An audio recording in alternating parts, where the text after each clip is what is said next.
Bien, 9:38 la República Argentina. Ya damos la bienvenida a Juan Pablo Enríquez. Juan, buenos días, ¿cómo estás? Buenos días, ¿cómo le va a toda la audiencia de la ciudad de Maciá? ¿Cómo andan ustedes? Bien, te cuento que acá estamos de preparativos para lo que será el domingo, los 121 años de la República de Maciá. Así que, bueno, ya estamos en la semana previa de entrevistas, distintas cuestiones de manera virtual que se pueden ir haciendo en este marco de festejos. Buenísimo. Recuerdo fervientemente los 100 años, allá por el año 99. En el 99. Me tocó bailar el pericón en el ferrocarril, me acuerdo. Ante todo, eso sí que ante todo, el pueblo. Sí, impresionante. Quiero mandar un saludo para un amigo entrañable de la ciudad de Maciá, que se llama Diego Sordo Buiati. Hoy está cumpliendo 40 años, un gran amigo de toda la vida. Es grande. Un abrazo grande, nos sumamos a tu saludo al Diego. Así que bueno, y le vamos a dedicar la columna de hoy. Sí, tal cual, le va a venir bien. Lo dejamos ahí. Che. Bueno, Juan, anuncios económicos de parte del gobierno nacional, de parte del equipo de Guzmán, Culfa, bueno, todo el equipo que tiene que ver con la cartera económica. Y no sé qué más le vamos a ir agregando, pero estos anuncios que han traído bastantes comentarios internos. Sí. No, lo que pasa es que da la sensación por ahí que, primero hay que decir que llegó el Fondo Monetario Internacional a la Argentina, uh-huh, en virtud de las negociaciones que se están llevando adelante para tratar de arreglar o no la deuda que tenemos con ellos. Hay que recordar que, a ver, como para ponerle un poco de volumen y de dimensión a la cosa, le estamos debiendo al Fondo Monetario Internacional 44.000 millones de dólares que fueron producidos por el gobierno anterior, ¿no? Uh-huh. Sí, es importante recalcarlo porque en el año 2005, cuando Néstor le pagó al Fondo Monetario Internacional, eran alrededor de 10.000 millones de dólares, que eran de deuda total a lo largo de la historia en la Argentina, lo que había en ese momento. El tema es que ahora somos el principal deudor del Fondo Monetario Internacional en el mundo, y estamos hablando de 44 porque hubo una parte que no aceptó Alberto cuando anunció que estaba, en realidad el préstamo original era de 67.000 millones de dólares. Hace un par de semanas arreglamos con los bonistas un paquete de 66.000 y ahora lo que quedan son 44.000 con el fondo, que quizá va a ser la negociación más compleja de todas, ¿no? Generalmente este organismo internacional lo que propone son medidas de ajuste para nuestra población. Es como una receta que a lo largo de los tiempos perdura. Y este organismo básicamente tiene que ver con el proceso de colonización de los pueblos latinoamericanos que tiene Estados Unidos, porque vamos a decir la verdad, lo maneja Estados Unidos. Y siempre que acudimos al Fondo Monetario Internacional es porque perdemos soberanía política e independencia económica, porque nuestro país se pone de rodilla ante el mundo. Y eso implica de que vengan por nuestros recursos naturales y demás. A ver, hoy en estos días comienza la etapa más compleja para el gobierno, porque en un frente interno donde la economía todavía no termina de despegar a causa fundamentalmente de la pandemia, existe esta situación compleja de negociación, donde el Estado argentino tratará de imponer cuáles son sus herramientas para poder pagar a lo largo del tiempo la deuda, y el Fondo Monetario Internacional va a venir con sus recetas tradicionales de reforma jubilatoria, reforma a los trabajadores, ajuste fiscal. Veremos qué sucede con todo esto. Por lo pronto ayer hubo una reunión importante de los funcionarios más trascendentes de la Argentina. Estamos hablando del ministro de Economía Martín Guzmán, de Matías Culfas, que es el ministro de Producción, de la vicejefa de gabinete Cecilia Todesca, estuvo también Gustavo Vélez, el ministro de Trabajo, representantes de la CGT, con el grupo más cercano de los empresarios nacionales. Estamos hablando de Miguel Acevedo, que es el titular de la UIA, y estuvo Iván Sesech, que es el presidente de la Cámara de Construcción, paranaense, entrerriano. No sabía eso. Sí, un dato importante a tener en cuenta, sobre todo para gestionar obras, ¿no? Tal cual. Pero bueno, en definitiva, los empresarios siempre quieren una cosa y los trabajadores quieren otra. Ahí siempre hay intereses contrapuestos y es donde se me ocurre hacer mención a la iniciación de un cuarto modelo económico que nos planteaba el economista el otro día en una charla, Julián Sicari, como tienen los países europeos, un modelo económico que no solamente satisfaga desde la perspectiva popular las necesidades de nuestro pueblo y del sector asalariado, sino también que satisfaga los anhelos en cuanto a rentabilidad que tiene el sector empresario nacional, que siempre es un sector empresario que está más ligado a los intereses extranjeros que a los intereses nacionales. Y siempre ha tenido grandes rentabilidades con los proyectos populares. Pero bueno, hay una cuestión colonial que atraviesa las conciencias no solamente de gran parte de los trabajadores, sino también de los sectores ligados al empresariado argentino. Hola.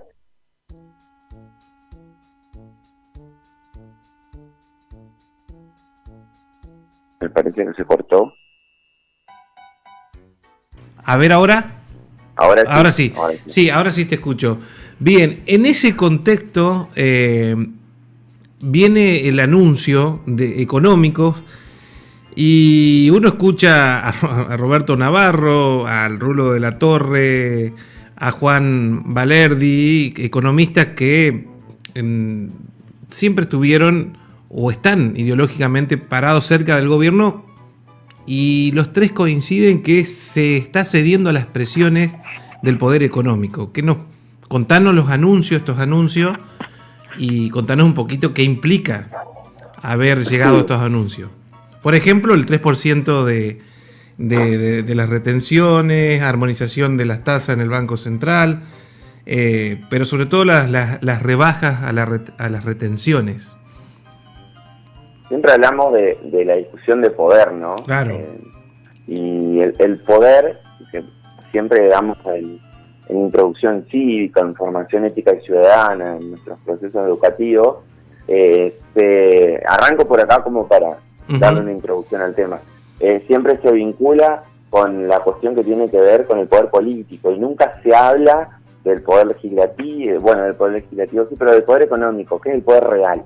Y en Argentina el poder económico lo ostentan los más ricos. Y el poder económico en este momento forma parte de aquellos sectores que tienen los dólares, que tanto necesita el Estado Nacional para poner en marcha el aparato productivo y de una vez por todas salir de esta crisis histórica que está atravesando la Argentina, que hoy estamos viviendo las consecuencias de las causas de haber tomado medidas, yo no sé si incorrectas o fueron medidas netamente planificadas. Alguna vez un tal Rodolfo Walsh escribió La miseria planificada, y en realidad tiene que ver con eso. El modelo económico de Macri, que fue una continuación de lo que fue el modelo económico de Martínez de Oz de la dictadura, es una clara y neta miseria planificada. ¿A qué vamos con eso? Que la Argentina, que se recibió en diciembre de 2019 tenía un nivel de endeudamiento del 92%, muy escasa cantidad de reservas, tenía un enorme superávit fiscal, se había reducido un poco el superávit externo, pero había una gran restricción externa, como ha sido el gran problema en nuestra historia, ¿no? Y desde el Estado Nacional quizá se hubieran podido tomar estas medidas que se tomaron la semana pasada un poco antes, para evitar la sangría de dólares, ¿no? Dólares que por ahí no eran tan importantes como ya sea para la importación de autos de alta gama o para gran cantidad de cosas que no son estratégicas en la reconstrucción del aparato productivo. Entonces por ahí la crítica que se hace de algunos sectores de la heterodoxia económica y que están ligados un poco a la idea central del gobierno es que nos llevamos a tal encrucijada que no tomamos las medidas necesarias y pertinentes en tiempo y forma, y que hoy la agenda política, porque en realidad todo esto antes que nada es político, está marcando el poder económico que es el dueño de los dólares. Entonces el que está poniendo condiciones para decir, yo liquido las exportaciones ahora, la liquido dentro de 3 meses, estoy haciendo presiones permanentes para que haya un proceso devaluatorio en Argentina, porque en realidad lo que pasa es eso, ¿sí? O tenemos aumento de precios, quizá algunos, ahora muy pocos, en función de las recientes medidas del gobierno nacional que se implementaron, en función de bajar las retenciones. Una baja de retenciones siempre genera automáticamente un aumento de precios, pero que no va a ser del mismo impacto que pudiera llegar a ser una devaluación, que es lo que están solicitando los sectores ligados al poder económico. Se está haciendo de los lobby sobre eso de la devaluación, y la devaluación te lleva al camino de la especulación, y esto perjudica de una manera terrible en todo, sobre todo a la ciudadanía, ¿no? Porque lo ve en esa especulación de precios, todo el mundo se asusta y entra a aumentar precios, desde el que te vende el clavito en la esquina hasta el que está exportando. Sí, por eso siempre hacemos mención a que necesitamos aprender de nuestros procesos históricos. Las devaluaciones son presiones que hace el poder económico hacia los diferentes estados para transferir riqueza desde esas clases populares que ven sus bolsillos desguarnecidos hacia los sectores que forman parte de la formación de precios y del poder económico. Hay que evitar que un gobierno popular llegue a tomar una medida devaluatoria en una Argentina que tiene un 47% de pobreza. Sería catastrófico, porque aumentaríamos la pobreza al 60-70%, no habría ninguna razonabilidad desde el punto de vista de la igualdad, de la justicia social. Y lo que están esperando estos sectores es eso, porque la cotización de la soja a nivel internacional está muy bien, pero ellos saben y pueden esperar, no como la persona que le falta para comer hoy al mediodía. Ellos pueden esperar, especulan y presionan para que el Estado se desguace y para que el Estado tenga que rendirse ante las presiones que ellos ejercen. Por eso por ahí un poco las críticas es que hemos sido muy livianos, hemos sido muy pegados al concepto de consenso, cuando en realidad estos sectores nunca quieren consenso. Estos sectores lo que quieren es aumentar su rentabilidad a costa de lo que sea, no les interesa si hay pobres, si hay gurises que no comen, si no hay educación pública, si no hay políticas sociales, si no hay políticas de ciencia y tecnología. Estos sectores lo que quieren es aumentar su rentabilidad, y para eso hay que estudiar nuestro proceso histórico, porque siempre ha sido igual, no es que esto es algo que sea ahora, siempre ha sido igual, y las presiones devaluatorias van en ese rumbo, van en robustecer los bolsillos de los ricos a costa de dejar los bolsillos de los pobres en la miseria. Y es ahí donde tenemos que dar esa lucha cultural, donde el pueblo, donde nuestra ciudadanía se tiene que hacer carne de estas situaciones para poder erradicar cualquier situación especulativa que tienda justamente a generar mayores situaciones de desigualdad, ¿no? Ahora, Juan Pablo, escuchándote y escuchando a estos analistas, digo, si no se endurece el gobierno, esto lamentablemente no termina bien. Uy, eso me suena feo, digamos, pero puede llegar a ser un escenario. Nosotros creo que tenemos la obligación de... Digo, ante un poder tan duro, con que ya lo hemos hablado en todas las columnas, del verdadero poder económico del país, tan duro, y escuchándote, y vos siempre remarcás en tu columna también de que la sociedad debe conocer de los procesos históricos relacionados a la parte política, económica, del verdadero poder. Pero yo creo que desde el gobierno no se está, también es una coalición el gobierno, ¿no? En este momento. Eso es lo más importante. Es claro, una coalición. Claro, una coalición. No es lo mismo Massa que Cristina, digamos. Claro, bien, y así en cada provincia. Y así en cada empresario a los que puede llegar Cristina o a los que puede llevar Massa. Digo esto. No ayuda porque dentro del propio gobierno hay gente que no quiere endurecer, como si hay gente que quiere endurecer, y en esto no pierden el verdadero poder, no pierde su matriz, no pierde su lógica, no pierde su rumbo, y avanza, y le pedimos quizás a la sociedad que conozca un poquito más de del tema, que se informe, se actualice, pero me parece que el gobierno no está comunicando bien qué es lo que quiere. Quiere estar del lado de los grandes poderes económicos o quiere enfrentarlo. Decían Roberto Navarro, quiere estar del lado de las políticas del menemismo que fueron claras, te pueden gustar o no, pero fueron claras como fueron claras las de Néstor, pero hoy se está en el medio de eso, entonces no hay una definición certera desde el gobierno qué quiere hacer con esto. Por eso vuelvo a lo que te decía hoy, si el gobierno sigue cediendo ante estos grandes poderes. Sí, qué buena reflexión, pero es el centro de todo, ¿no? Claro. Por ahí la palabra consenso, cuando estamos en situaciones de desigualdad en la distribución de la riqueza, no existe, porque creo que un gobierno, un proyecto de raigambre popular, de raigambre nacional y popular como es el peronismo, si gobierna, lo tiene que hacer en favor de los sectores asalariados, y no hay mucho consenso que pueda existir con los dueños de la riqueza. Hay que imponer reglas del juego para redistribuir esa riqueza entre los sectores populares. No hay mucha razón de ser. Creo que debemos aprender de nuestros procesos históricos. Yo el otro día estaba haciendo un poco de memoria y veía cuando el kirchnerismo perdió las elecciones en el año 2009, al otro día se comenzaron a tomar medidas de carácter popular que llegaron masivamente a las clases trabajadoras y a los sectores populares, como fue, por ejemplo, la asignación universal por hijo, la estatización de las FJP, de IPF y demás. Se endureció el gobierno ahí. Se endureció, el gobierno tomó medidas netamente populares. En el 2010 y 2011 crecimos al 11%, se redistribuyó la economía y Cristina en el 2011 ganó por el 54% de los votos. Digo eso porque ante esta situación, fíjense, y lo hemos mencionado anteriormente, cómo nos cuesta, por ejemplo, llevar adelante el impuesto a la riqueza, que estamos hablando de 3.000 millones de dólares. Y una vez, cifra exorbitante. Por única vez. Y de una sola vez, y nos cuesta porque hay muchas presiones.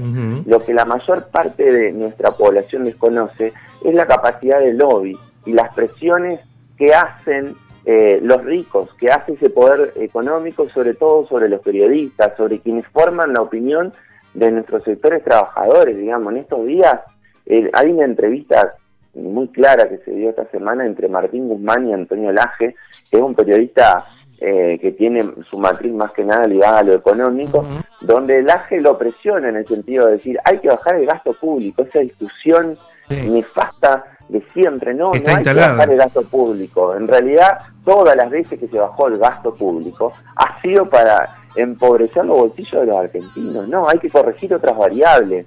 En todo caso hay que aumentar los ingresos y, como el viernes contestó Martín Guzmán, el ministro de Economía, hay que reconducir eso, hay que racionalizar los gastos en función de priorizar aquellas cuestiones que tengan que ver con mejorar el aparato productivo nacional. De hecho, en el presupuesto 2021, donde reducimos el porcentaje de servicios de deuda del 21 al 8%, estamos instrumentando medidas que tienen que ver justamente con eso, con llevar adelante la construcción, políticas activas de la educación, la salud, la cultura, la ciencia y la tecnología, las políticas de género, todo eso vinculado a poner en funcionamiento el entramado productivo. Eso significa racionalizar el gasto. La respuesta de Guzmán, Antonio Laje, que obviamente siempre tiene esa tendencia ortodoxa. ¿Y por qué la gente consume esas cuestiones? Necesitamos formarnos, no podemos seguir todavía con ese discurso de disminuir el gasto sin siquiera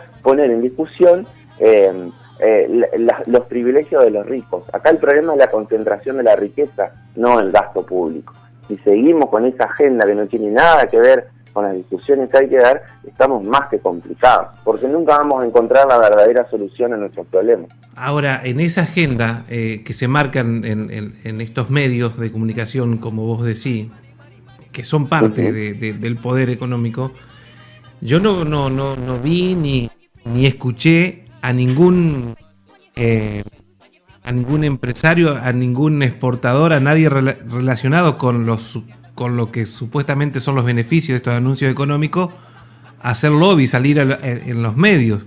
Y es preocupante eso, porque si queremos que una sociedad entre a a pensar por sí misma y sabiendo que el gobierno, presionado o por acuerdo, llamémosle lo que sea, tiene grandes pautas con el grupo, por ejemplo, Clarín, tiene grandes pautas a través de las distintas carteras, desde educación, Clarín ha arreglado con el Ministerio de Educación y se están repartiendo folletos educativos, comprando el diario. Digo, en el gobierno anterior, y me va a decir, sí, era obvio, pero bueno, salían ante una medida que era una medida contra el pueblo, se salía a hacer lobby, que era lo bueno, y ahora nadie sale. O sea, preocupa en todo sentido, preocupa la parte comunicacional del gobierno, la parte en relación a los medios del gobierno, y yo te soy sincero, a lo primero escuchaba crítica del lado de Guillermo Moreno, bueno, quedaba ya solo Guillermo Moreno con todas las críticas, sobre todo en lo de Vicentín, tuvo un protagonismo fuerte Moreno a la hora de salir medio por medio, pero ahora vos ya estás encontrando muchos economistas relacionados al gobierno, Roberto Navarro, como te decía, el Rulo de la Torre, Valerdi, bueno, un montón de economistas que están diciendo, che, no nos estamos definiendo con lo que queremos, y esto va a llegar un momento que lo de que los 4 años anteriores fueron un desastre, pero bueno, ya vamos a llevar un año y ya vas tomando vos decisiones. Obviamente que esas decisiones van relacionadas con lo que te dejó, ¿no? Digo, me entró a preocupar, porque para esta columna de hoy escuché mucho estos periodistas económicos que te nombré, tanto del Destape, que están en distintos medios. Me entró a preocupar, porque ya no es más Guillermo Moreno solo que anda desparramado. Después son por distintos lados que hacen la crítica. Pero Roberto Navarro arranca diciendo, el gobierno tiene el precio del dólar que se merece. Y eso me pegó, ¿viste? Como decir, bueno, ¿a dónde estamos? Sí, primero aclarar que Guillermo Moreno viene criticando ferozmente al gobierno desde el mes 3 aproximadamente. Desde el anuncio de Cristina que era Alberto el candidato. Desde una clara tendencia, digamos, electoralista, planteando la política en términos de radicales y peronistas, olvidándose que el peronismo también ha sido parte de grandes crisis en Argentina, reivindicando personajes como Duhalde, Pichetto, Barrio Nuevo, y si bien dice algunas verdades, con las cuales coincido, eso hay que decirlo, también está su juego mediático. Se desnaturalizan absolutamente con el paso de la realidad. Lo que sí hay economistas que han tenido otra coherencia a lo largo de ese tiempo, por ahí dicen ciertas verdades, y acá lo único que se está pidiendo es tener mayor coraje. Lamentablemente, no se cuenta con la posibilidad, y ahora viene el acto del 17 de octubre, con una app donde se va a demostrar fuerza, pero no es lo mismo una app con puntitos en un teléfono que poner 1 millón y medio de compatriotas que creen absolutamente en este gobierno y que activamente participan de lo que es la militancia política para salir a bancar los trapos en situaciones complejas. Acá la discusión es quién paga la gran crisis, si los sectores trabajadores o si el poder económico. Y el poder económico hoy está ganando la batalla cultural. El tema es el siguiente, que si nosotros no tenemos suerte desde la propuesta de este proyecto popular con el gobierno de la Argentina, las consecuencias no van a ser que va a venir otro gobierno y lo va a encauzar, no, las consecuencias van a ser de que va a venir un proyecto político de orden conservador, neoliberal, que va a volver a ser desastre como ya lo hizo de 2015 a 2019. Entonces, me parece que hay que tratar de encolumnar, de hacer las críticas que correspondan, pero acompañar este proyecto político, que si uno analiza la mayor cantidad de medidas que se tomaron de diciembre a esta parte, tienen esa tendencia de favorecer a los trabajadores. Le tocó bailar con la más fea, mucho más fea que la que tuvo Néstor Kirchner en el 2003. No solamente estamos condicionados por un nivel de deuda impagable, sino por la mayor crisis de la historia ocasionada por el coronavirus. Esto pasa en la Argentina y en todos los países del mundo. Acá no hay situaciones ideales. Cuando se habla de irse a Uruguay tiene un índice de desocupación del 15% y Argentina del 13%. Sí, está el video de los periodistas de TN que quedan sorprendidos cuando el propio compañero de ellos en Uruguay le dice, che, no es tan así. Acá en Uruguay pasa esto y esto, y no saben cómo cortarlo o silenciarlo, porque se les acaba el discurso en ese video de 3 minutos, en esa intervención con la gente de Uruguay. Por eso cuando miremos tele tenemos que hacerlo con cierto ojo crítico y sabiendo que detrás de cada comunicador siempre hay algún interés. Generalmente son los intereses de la clase dominante, que son los que no coinciden con nuestros intereses de vida. Hay mucho por hacer, mucho por trabajar. Ojalá se pueda encauzar esta negociación con el Fondo Monetario Internacional, porque de ahí depende nuestro destino. Por eso, como hablábamos siempre, la importancia de conocer nuestros procesos de endeudamiento. Si a este gobierno no le va bien, todo lo que pueda llegar a venir va a ser muchísimo peor. Entonces hay que bancarlo, porque las cuestiones y las medidas tangenciales que se han tomado en diciembre han sido de corte netamente popular. Acá lo que se exige es mayor coraje y valentía para ir justamente contra quienes concentran la riqueza para que la distribuyan, porque ya se la llevaron en otros tiempos donde la matriz de distribución era netamente perjudicante para los sectores que más y siempre sufren, que son los sectores populares. Juan Pablo, por último, me gustaría que le hables al pequeño productor de acá de la zona. Y cuando digo Juan Pablo, es Juan Pablo Enrique, nuestro columnista. Que le hables a ese productor que está, a ver, este 3% no es lo mismo el volumen en guita que puede mover el 3% que significa para los exportadores, que el 3% para el productor, que en esta época está cosechando o está en eso, pero con eso tiene que pagar los gastos que tiene, ¿no? En esa cosecha, la semilla, el transportista, bueno, lo que tiene que pagar un pequeño productor de nuestra zona, y también de ahí tiene que vivir y de ahí tiene que dejar para invertir para la próxima cosecha. ¿Cómo afecta a ese sector esta medida? Bueno, está muy bien que lo plantees y vos diste la palabra justa, ¿no? Productor. Sí, productor, por eso dividí. Generalmente, cuando hablamos de la batalla cultural en estos años, es como que se mete dentro de la bolsa de el campo a todos. A los productores que llegan a fin de mes con lo justo o que se desloman todo el día laburando. Bueno, ahí ganaron una batalla conceptual de poner el campo desde el gran exportador de Vicentín hasta el productor que tiene 15 hectáreas y cría chancho. Acá hablamos de que las medidas que se tienden a tomar justamente son para exigir a ese sector que no liquida las exportaciones, que tiene los dólares, y no son los productores de Maciá, ni de Durazno, ni de Mantilla, ni de la región.